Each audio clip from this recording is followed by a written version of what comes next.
2026년도 명각교회 표어가 사명자여 일어나라 입니다. 그래서 오늘 설교는 사명자로서 우리가 살아가야 할 텐데, 우리 사명자의 1순위의 사명자의 모습은 어떤 모습인가? 바로 예배하는 자다라는 고백으로 오늘 예배의 제목은 예배하는 자, 예배하는 사명자라는 제목으로 은혜를 나누고자 합니다. 여러분, 우리 교회가 하나님의 뜻을 따라서 사명을 감당하기 원합니다. 그래서 지난번에 말씀드린 것처럼 이 시대에 많은 영적인 소비자가 넘쳐나지만 하나님께서 바라시는 사람들은 바로 사명자다 말씀드렸죠. 우리 영적인 소비로 머물지 않고 사명을 감당하며 살아갈 때 하나님께서는 기뻐하십니다. 그 기쁨의 주인공이 바로 여러분인 줄 믿습니다. 하나님께서 그래서 우리에게 가장 우선순위 삼아서 사명 감당하기 원하시는 것, 그것이 바로 예배이기 때문에 그 예배에 대한 부분을 나누고자 하는데요. 웨스터민스터 소요리 문답에는요, 신앙인들이 기본적으로 알아야 될 기본적인 소양에 대해서 107가지 질문을 통해서 가르치고 있습니다. 그 중에서 가장 첫 번째 질문이 있습니다. 그 질문이 무엇이냐면, 사람의 제일 되는 목적이 무엇입니까? 라는 질문입니다. 사람이 사람 되었을 때 그리스도인으로서 모든 인간이 가장 첫 번째 가져야 될 삶의 목적이 무엇인가 인데, 이 부분에 대한 답을 이렇게 설명합니다. 사람의 제일 되는 목적은 하나님을 영화롭게 하는 것과 영원토록 그를 즐거워하는 것이다 라는 거예요. 하나님을 영화롭게 하고 영원토록 그를 즐거워하는 것, 하나님께 영광과 경배를 올려드리고 그분을 만났기 때문에 즐거워하는 것, 이것이 우리에게 있어서 삶의 제1순위다라고 얘기하는 거예요. 이걸 길게 설명하고 있지만 그냥 한 단어로 표현하면 뭘까요? 예배하는 거죠. 하나님을 예배하는 거예요. 예배는 하나님을 만나는 것입니다. 살아계신 하나님과 만남을 갖는 것이 예배입니다. 예배는 그런 하나님 앞에 우리가 반응하는 것입니다. 살아있기 때문에 서로 반응하는 것입니다. 그래서 하나님 앞에 우리가 생생하게 반응하며 나아가는 것, 그것이 우리가 주님 앞에 살아있음을 증거하는 것이고 주님이 받기 원하시는 예배의 기본적인 태도라는 것이죠. 그래서 예배는요, 하나님과의 만남을 전제로 하고 있습니다. 그러니까 예배는 그냥 시간이 되어서 드리는 것이 아니라 우리가 직분을 가졌기 때문에 드리는 것이 아니라 우리가 주님 안에 살아있기 때문에 드리는 것입니다. 우리가 주 예수 그리스도 안에 새로운 삶을 얻었기 때문에 드리는 게 바로 예배라는 것이죠. 여러분, 제가 예배에 대해서 설명할 때 늘 이런 예를 들죠. 자연 광경, 여름에 여행 가거나 가을에, 겨울에 여행 가면 아름다운 단풍을 보면 어떻게 반응해요? 와, 예쁘다 반응하잖아요. 겨울에 산에 눈꽃이 피면요, 지나가다가도 어떻게 이 앙상한 가지에 이렇게 눈꽃이 필 수 있을까 하면서 우리는 감탄을 합니다. 살아있기 때문에 보면 반응하게 되는 거예요. 그 감탄의 반응들, 그것이 자연스러운 것처럼 우리가 하나님께 예배하는 것은 자연스러운 것입니다. 하나님께서는 그 자연스러운 반응이 이 예배 자리에서 넘쳐나기를 원하시는 것이죠. 근데 이렇게 하나님 앞에 자연스러운 이 반응을 하기 위해서는 전제 조건들이 있습니다. 예배하는 사명자가 되기 위해서 전제 조건이 있어요. 그게 무엇이냐면, 첫 번째는 우리가 살아있어야 됩니다. 여기 앉아 계신 분들 다 살아 계시죠? 네, 살아 계시니까 적어도 저를 보고 미소를 지어주시고 눈을 마주쳐 주시고 하시는데, 육체로 살아 있으면 당연히 이 자리에 앉아서 허리 꼿꼿이 세우고 귀를 쫑긋 세우고 말씀을 듣습니다. 우리 몸이 살아있다는 증거죠. 몸이 아프면 누워서 그 기력도 없으면, 하나님 부르심 받으면 아무런 반응을 할 수 없습니다. 시체는 말이 없습니다. 하나님께 예배하는 자는요, 첫 번째 육체가 살아 있어야 가능하겠죠, 지금은. 그런데 하나님께서 바라시는 것은 무엇일까? 예배자로서 우리가 살아있어야 하는데 무엇이 살아있길 원하시는가? 바로 영이 살아있길 원하십니다. 우리 요한복음 4장 24절 오늘 본문 말씀을 다시 한번 읽어볼 텐데요, 우리 한 목소리로 읽어보겠습니다. 시작. 하나님은 영이시니 예배하는 자가 영과 진리로 예배할지니라. 아멘. 하나님은 영이시래요. 그래서 우리가 예배할 때 우리 또한 영과 진리로 예배해야 한다라고 말씀하고 있습니다. 요한복음의 말씀을 보면 주님께서 우리가 하나님 앞에 어떻게 나아가야 되는지를 얘기하고 있는데요, 요한복음 3장 5절로 7절 말씀 보면 5절 말씀이 이렇게 얘기해요. 예수님께서 우리한테 얘기하시는 거예요. 사람이 물과 성령으로 나지 아니하면 하나님 나라에 들어갈 수 없느니라. 하나님 나라에 들어갈 자격을 뭘로 얘기해요? 물과 성령으로 거듭나야 하나님 나라에 들어갈 수 있다라고 얘기하는 거예요. 그 다음 구절에 뭐라고 말씀하시냐면요, 육으로 난 것은 육이고 영으로 난 것은 영이다 라고 설명하고 계십니다. 그러니 지금 우리는 육으로 태어나서 이 땅 가운데 살아가고 있지만 하나님 나라에 들어가기 위해서는 한 가지 조건이 더 필요한데 우리의 영이 거듭나야 한다라고 말씀하고 있습니다. 영이 살아나야 한다는 거예요. 그러니 이 자리에 육체는 살아서 자리에 앉아 있지만 영이 살아서 하나님께 예배하지 못한다면 우리는 예배자로 앉아 있긴 하지만 하나님 앞에 나갈 수 없는 존재일 수 있다는 거예요. 그러니 하나님 앞에 온전히 예배하기 위해서는 지금 이 자리에서는 육체도 살아 있어야 되겠지만 그것으로 만족하지 않고 하나님 앞에 영으로 살아 예배하는 자가 되어야 한다는 것이죠. 여러분, 영이 살아 계십니까? 진짜입니까? 네, 축복합니다. 네, 응답하신 여러분 사랑합니다. 네, 이게 얼마나 중요한지 하나님께서는 육체로만 예배드리는 사람도 있고 영이 깨어서 예배드리는 사람도 있다라고 분별하고 계세요. 하나님이 이게 얼마나 중요한지 예수님이 승천하실 때 제자들에게 성령으로 예배하는 자, 거듭난 자, 그가 사명자임을 말씀하시면서 그것을 간절히 사모하라고 얘기하세요. 사도행전 1장 4절과 5절 말씀에 이렇게 얘기합니다. 사도와 함께 모이사 그들에게 분부하여 이르시되 예루살렘을 떠나지 말고 내게서 들은 바 아버지께서 약속하신 것을 기다리라 말씀하십니다.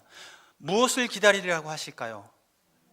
네, 그 다음 절에 나와 있죠. 5절 말씀 보면 요한은 물로 세례를 베풀었으나 너희는 몇 날이 못되어 성령으로 세례를 받으리라.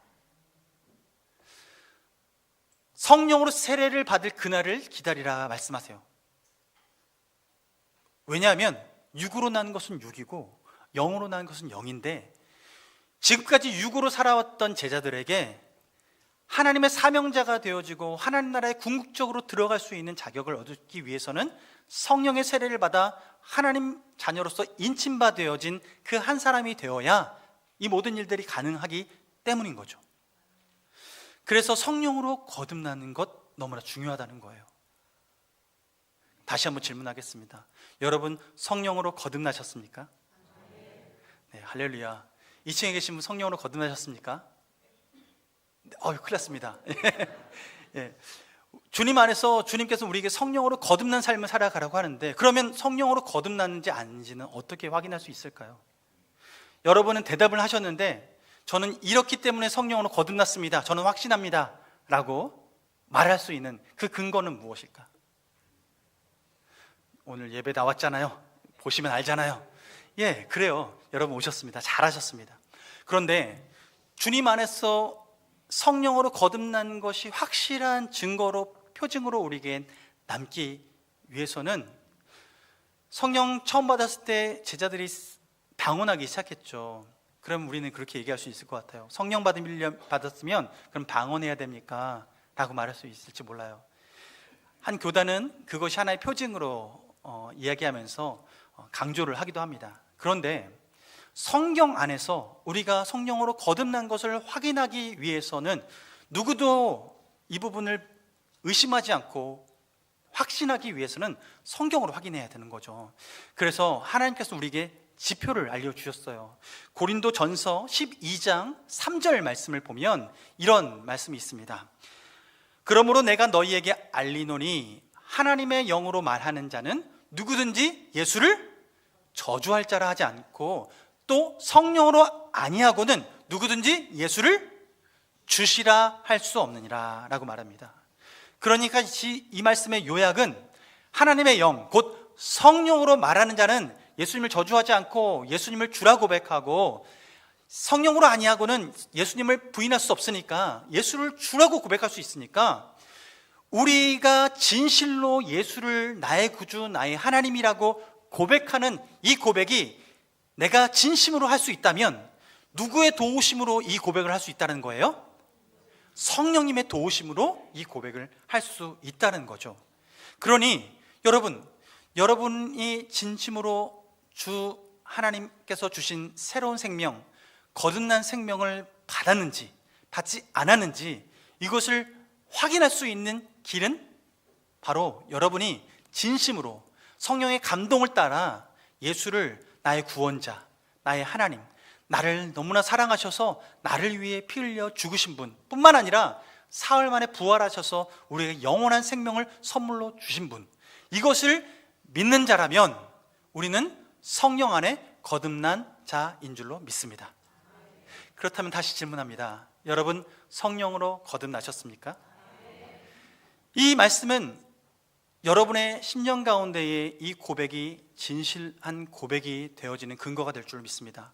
그러면 누가 물어도요, 언제 거듭나셨어요? 날짜를 물어서 하나님 앞에 이것을 확답하는 존재가 아니라, 성령님께서 내 안에 이 감동을 주셨고 확신을 주셨고 평안을 주셨고 만족을 주셨고 기쁨을 주셨기 때문에 우리는 흔들리지 않는 신앙생활을 하며 그리스도인으로서, 하나님의 자녀로서 거듭난 한 사람이라는 것을 확신하며 살아갈 수 있게 되는 것이죠. 여러분, 그 주인공이십니다. 축복합니다. 네, 여러분이 그 주인공 되셨습니다. 네, 누가 물어봐도 그러니 이제는 거듭나셨습니까? 물어본다면 뭐라고 대답하시겠습니까? 네, 아멘, 거듭났습니다. 어떻게 아십니까? 라고 물은다면 고린도전서 12장 3절 말씀에 근거해서 저는 예수님을 주라 고백하기 때문에, 이 모든 일은 성령님이 도와주셔서 가능하기 때문에, 성령님이 내 안에 내주하셔서 이 고백을 도와주셔서 주님이 내 안에 내주하고 계십니다. 저는 성령으로 거듭났습니다 라고 고백할 수 있는 거예요. 여러분, 준비되셨죠? 누가 물어본다면 대답할 준비 되셨죠? 주님이 물어보셔도 대답할 준비 되셨죠?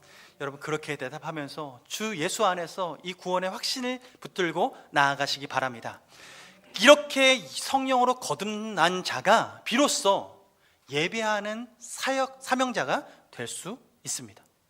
하나님은 우리가 이렇게 거듭나서 영이 살아서 영으로 예배하는 사명자, 주님이 되길 원하시는 거예요. 그래서 이것이 확실하지 않을 때 신약시대의 초대교회 안에서 빌립이 사마리아에 가서 전도를 하고 복음을 전할 때 이방인들도 예수를 믿기 시작하고 표적을 통해서 예수님을 알아가기 시작할 때, 이때 이 소식을 예루살렘에서 듣고 정말 그러한가 싶어서 베드로와 요한이 파송을 갑니다. 그리고 그 파송 간 그곳에 가서 사람들에게 물어봐요. 뭘 물어보냐면 예수 믿습니까? 라고 물어보는데, 예수 이름 들어봤습니다, 믿습니다 라고 하는데, 다시 한번 물어봐요. 성령 받았는지를 물어봐요. 그랬더니 그들이 대답하기를 그건 못 들어봤는데요 라고 얘기하는 거예요. 그때 베드로와 그리고 사도들이 그들을 위해서 안수 기도합니다. 그 놀랍게도 그때 기도할 그때에 초대교회 마가다락방에서 벌어졌던 그 은혜가 그곳에 그 이방인들에게 동일하게 임하게 되는 거죠. 그래서 그들이 성령 받고 변화된 삶을 살아가요. 그러니 지금 사도들도 복음을 전할 때에 단순히 예수 그리스도의 복음 그것을 전하는 것으로 끝나지 않고 지식적으로 예수님을 믿는 사람들을 성령으로 거듭나서 성령의 인도하심 따라 살아가는 예배자로 살아가게 하기 위해서 그들은 섬기는 삶을 살아갔다는 거예요. 그러므로 우리는 성령으로 거듭나 성령의 인도하심 따라 성령의 감동으로 살아가는 예배하는 사명자 되기를 원합니다. 하나님은 우리가 그렇게 살아가길 원하세요. 그렇다면 그 거듭난 사람이 두 번째 예배하는 사명자로 온전히 살아내기 위해서 조건이 있어요. 그게 무엇이냐면 바로 범사의 그 평범한 일상 가운데 주님을 인식하며 깨어 살아가는 것입니다. 그냥 거듭난 것 그 한 번의 사건으로 만족하며 살아가는 것이 아니라 주님이 나와 함께 하심을 날마다 인식하고 깨어 살아가는 거예요. 그것이 예배자의 가장 큰 덕목이라는 거죠. 요한복음 4장 22절 오늘 본문 말씀을 22절 말씀을 보면요, 이렇게 말합니다. 너희는 알지 못하는 것을 예배하고 우리는 아는 것을 예배하노니 라고 말씀해요. 이는 구원이 유대인에게서 남이라 라고 얘기하는데, 아는 것을 예배하는 사람과 알지 못하는 것을 가지고 예배하는 사람, 이 두 부류가 있다라는 거예요. 여기서 알다라는 것은요, 지식적으로 아는 것을 넘어서서 실제로 경험을 해서 알게 되는 것을 말합니다.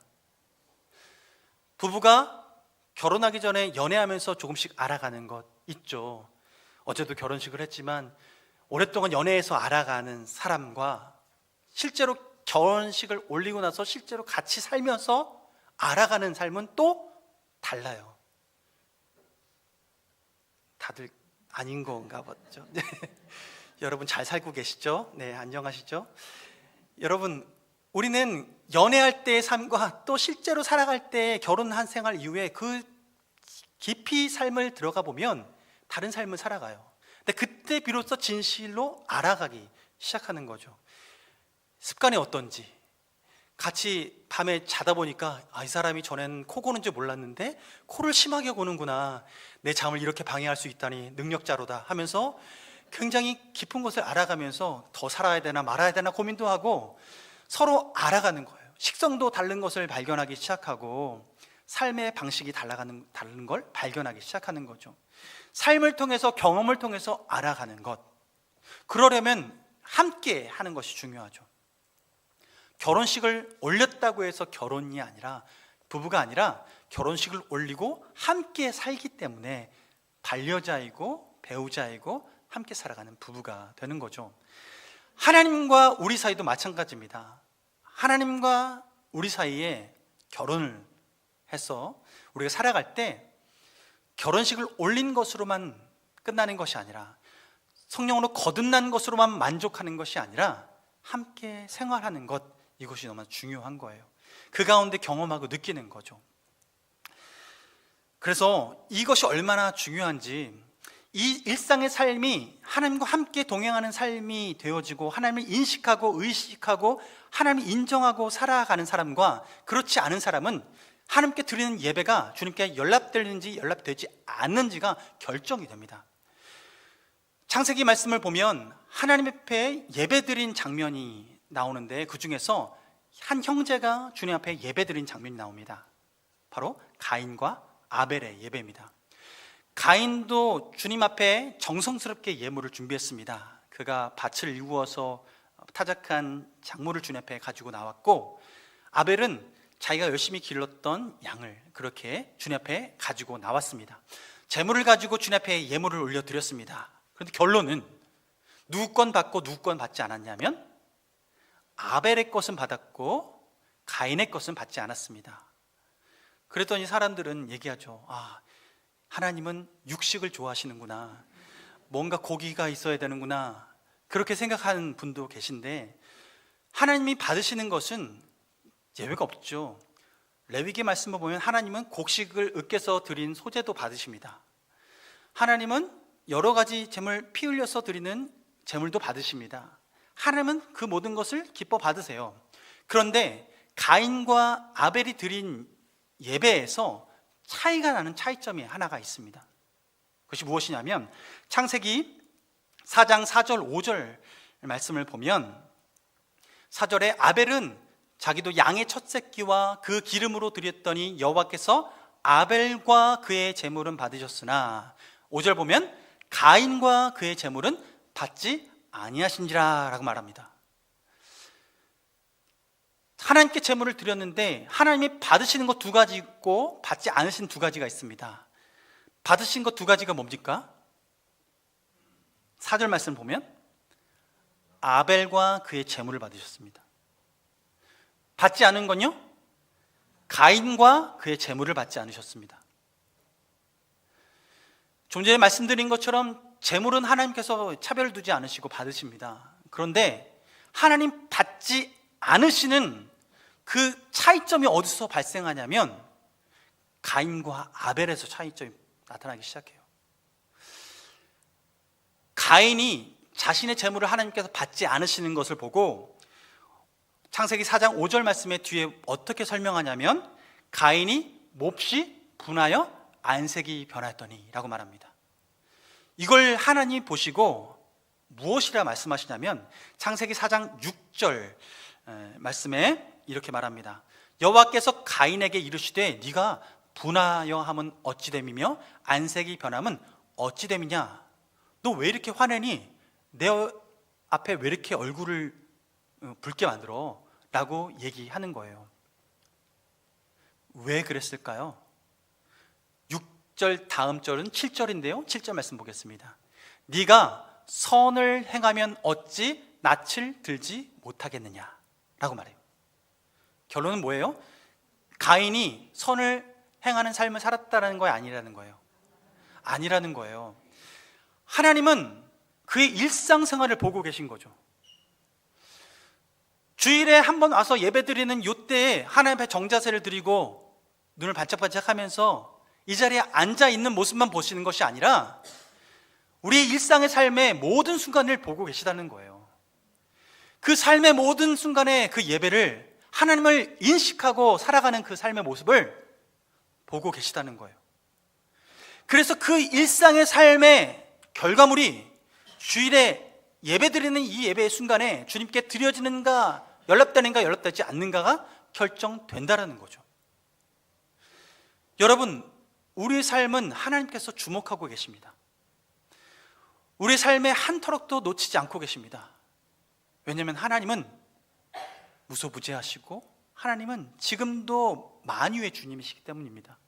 모든 만물을 지으셨을 뿐만 아니라 모든 만물을 지금 다스리고 계시고 한 곳도 빠짐없이 주님께서는 임재하고 계십니다.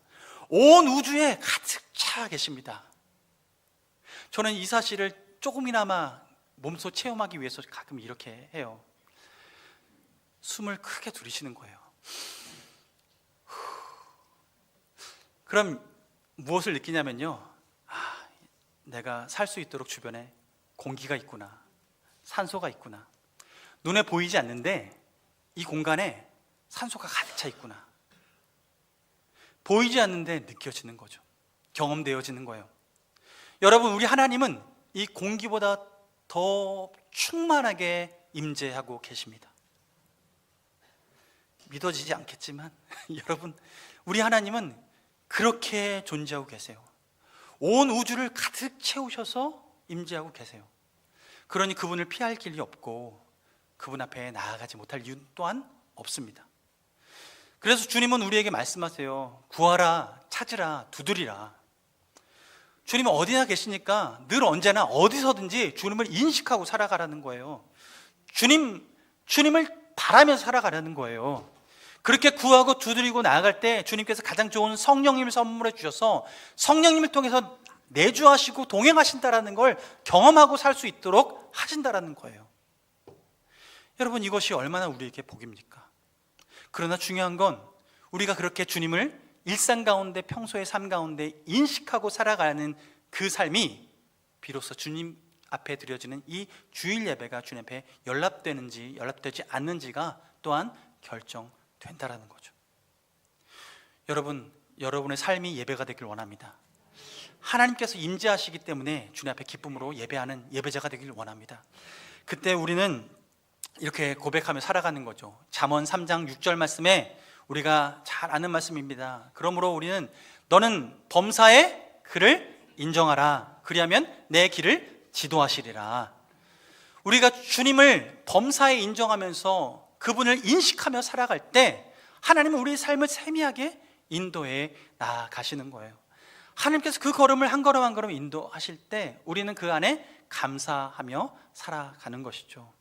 여러분, 오늘도 주님이 함께 하십니다. 그러므로 예배합니다. 주님께서 우리의 예배를 기뻐 받으십니다. 자, 그래서 예배하는 사명자는 첫째 거듭나야 되고요. 두 번째로는 한번 거듭난 것으로 끝나는 것이 아니라 일상생활의 범사의 그를 인식하며 깨어 근신하며 살아가야 합니다. 세 번째로는요, 그렇게 살았고 깨어 근신하며 살아간다면 세 번째 중요한 것은 주님 앞에 반응하는 삶을 살아가야 합니다. 무엇으로 반응해야 될까요? 주님 앞에 감사와 찬양으로, 기도로 반응하는 삶을 살아가야 합니다. 하나님의 사랑은 우리를 향해서 최초의 사랑은 외사랑이었습니다. 아담이 범죄한 이후에 하나님의 사랑은 지금까지도, 어쩌면 주님 다시 오실 그날까지도 하나님은 언제나 이 땅 가운데 외사랑하는 영혼 바라보면서 애달파하시면서 살아가실 거예요. 그 외사랑이, 짝사랑이 끝을 맺어서 서로 사랑하는 삶을 살아가는 것이 바로 신앙생활입니다. 우리가 거듭나고 그리고 주님을 인식하고 살아가는 거예요. 그러면 외사랑이 서로 사랑하는 삶으로 바뀌게 되면 그때 진정 반응하는 삶을 살아가죠. 제가 이번 신년 새해에 집에 있으면서 한 가지 일을 오랫동안 했습니다. 무엇이냐면 TV에 앉아서 폭삭소가수다를 정주행을 했습니다. 폭삭소가수다, 저는 뭔지 잘 몰랐어요. 그 유행할 때 다들 보았다고 하는데 폭삭소가수다가 무슨 뜻인지도 잘 몰랐습니다. 뭐가 사갔다는 줄 알았습니다. 그런데 매우 수고했다라는 그런 뜻이더라고요. 주인공이 있습니다. 오해숙 그리고 양관식, 이 주인공이 있는데 보니까 한국판 로미오와 줄리엣이더라고요. 부모님이 서로 결혼을 반대하고 서로 관심도 없고 그렇게 지내고 있었던 그런 주인공들 사이에 외사랑이 있었습니다. 바로 양관식이 오해숙이라는 주인공을 사랑합니다. 어릴 때부터 사랑하는 거예요.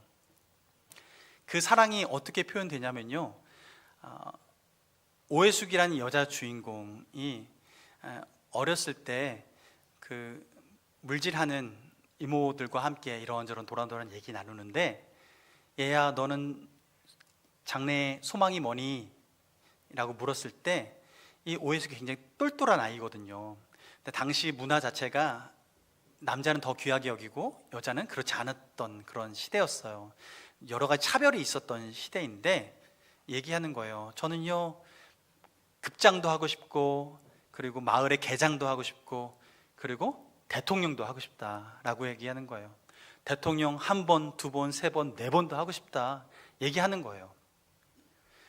그때 뒤에 앉아 있었던 꼬마 양관식이 있습니다. 그 아이에게 너는 뭐 할 거니? 라고 묻습니다. 그랬더니 저는요 영부인 할래요 라는 거예요. 그 남자아이의 소원이. 그 남자아이의 마음은 지금 무엇으로 가득 차 있냐면 애수기로 가득 차 있어요. 그 외사랑이에요.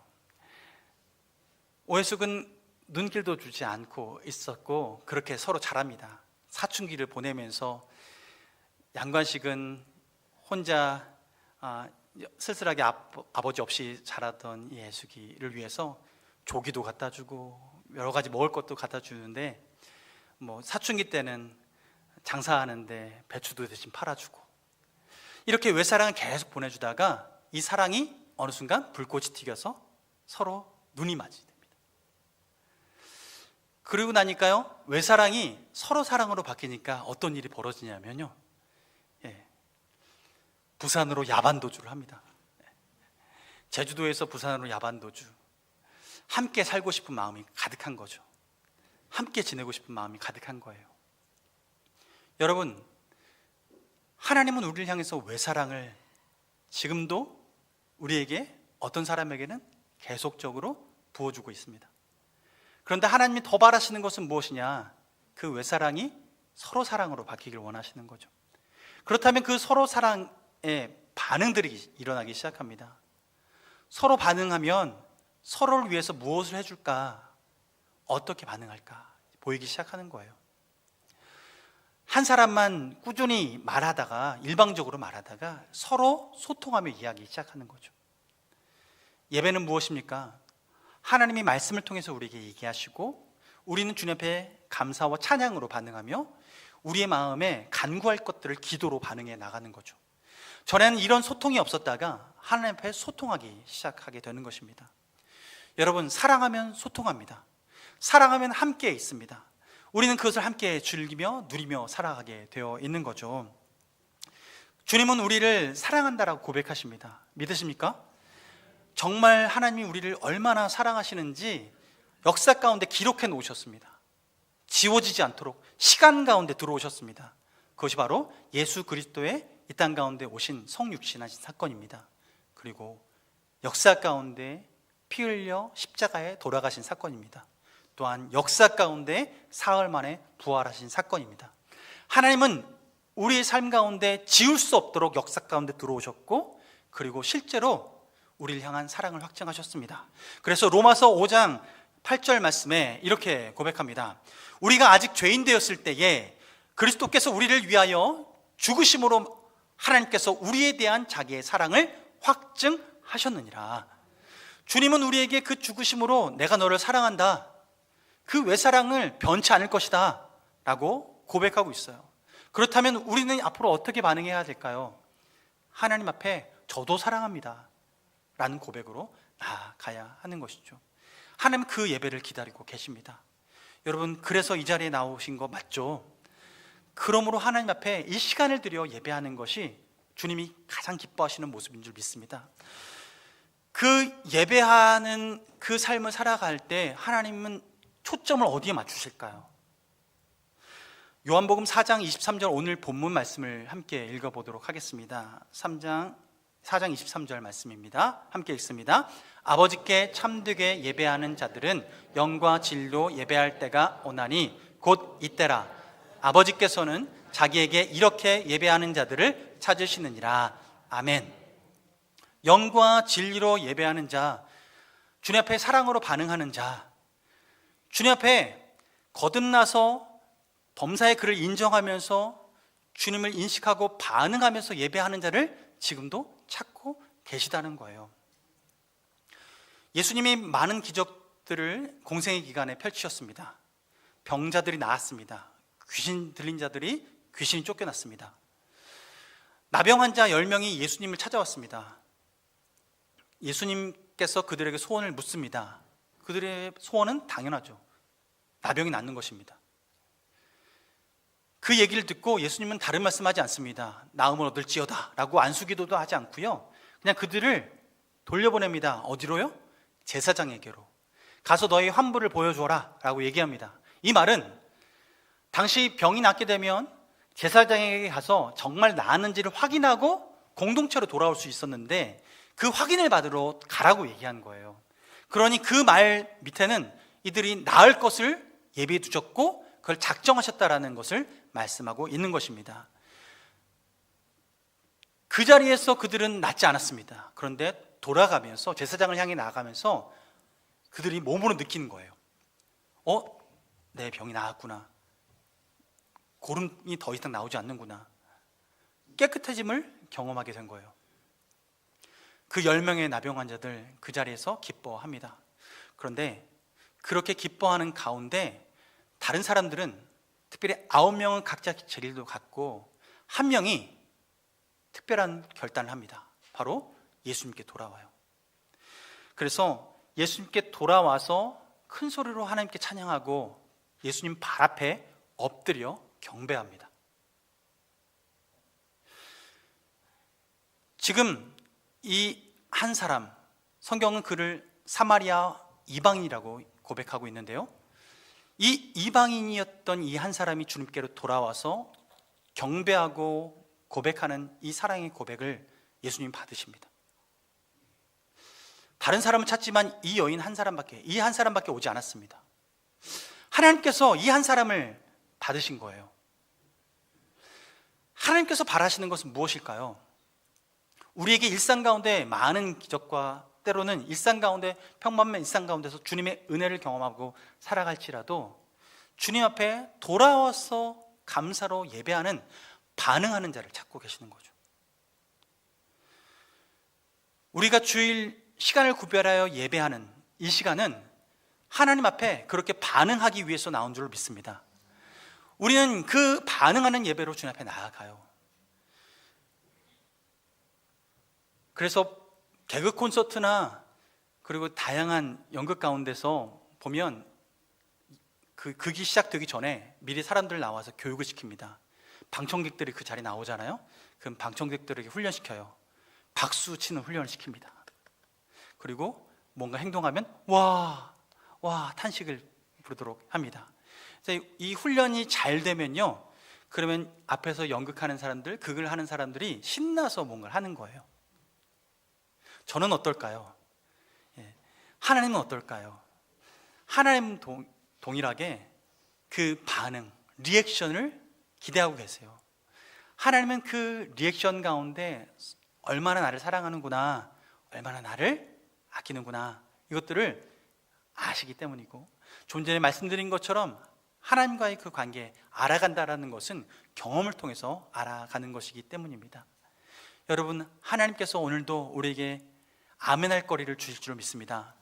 그러면서 하나님 앞에 나아갈 때에 우리의 삶이 결코 홀로 있지 않고 우리가 반응하며 살아갈 때 주님께서 우리를 진정한 사명자의 삶, 사명을 완수하는 삶을 살아갈 수 있는 그 첫걸음을 떼게 하실 것입니다. 여러분, 2026년도 우리 교회의 표어는 사명자여 일어나라 라는 제목입니다. 사명자로서 살아갈 그 사명의 첫걸음은 예배하는 사명자입니다. 한 사람도 예외 없이 그리스도인이라면, 하나님의 자녀라면 예배하는 사명을 모두가 받았습니다. 이 예배하는 사명은 거듭남을 통해서 그 예배하는 사명이 시작됩니다. 성령으로 거듭날 뿐만 아니라 하나님은 우리 일상까지도 관심 있으셔서 함께 하십니다. 그 일상 가운데 주님을 인식하고 깨어 살아갈 때 하나님은 우리가 구별해서 드리는 예배 또한 흠양하여 받아주십니다. 그리고 그 일상 가운데 하나님 앞에 리액션, 반응하면서 살아갈 때 그것이 하나님이 기뻐하시는 예배, 하나님이 지금도 눈길을 향하시면서 찾고 있는 예배자, 바로 사명자입니다. 여러분, 그 하나님이 찾으시는 그 한 명의 사명자 여러분이 되기를 주님의 이름으로 축원합니다.